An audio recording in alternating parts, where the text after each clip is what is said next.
ॾेई शहर जे high school आॾो मंशियात जे विकिरे जा फुटेज वायरल। पुलिस जी ख़ामोशी सवालनि जी ज़द में। बदीन ज़िले जे ॾेई शहर में वाक़िए हाई स्कूल जे साम्हूं मुबीना तौर मंशियात जे वापार बाबति वीडियोस मंज़र आम ते अचण खां पोइ इलाइक़े में ॻणती जी लहर पकड़िजी वई आहे।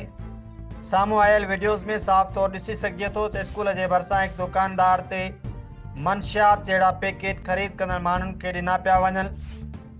दीना दास्ती ॾींहुं ॾिठे जो सरे आम मंशियात ॾिनी पई वञे, जॾहिं ॿारनि जी स्कूल जे ग्राउंड में मौजूदगी बि साॻे वक़्तु ॾिसण में अचे थी।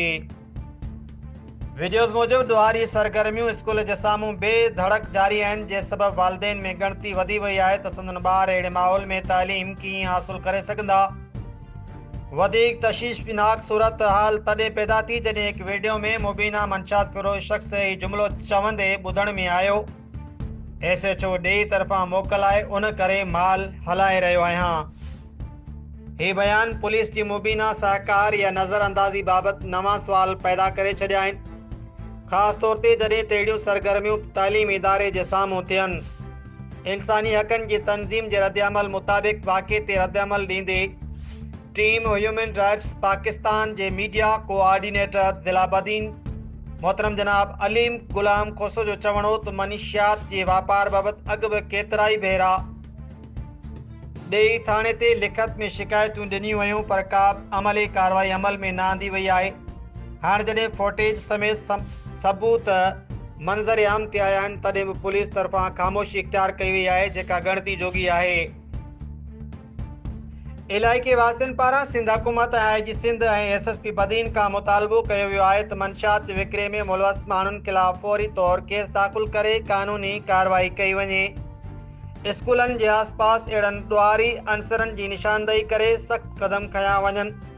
पुलिस जी मुबीना लापरवाही या शराकत जी आला सतह ते जांच कराई वञे।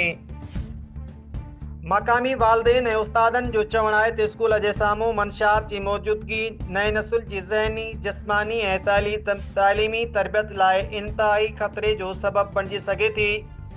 अहिड़ी सूरतहाल में इंतिज़ामिया जी ख़ामोशी अफ़सोसनाक अमल आहे। वाक़िए खां पोइ मक़ामी माण्हुनि सुवाल कयो आहे, छा पुलिस वाक़िए में मुलविस अंसरनि ख़िलाफ़ बेख़ौफ़ क़दम खणंदी?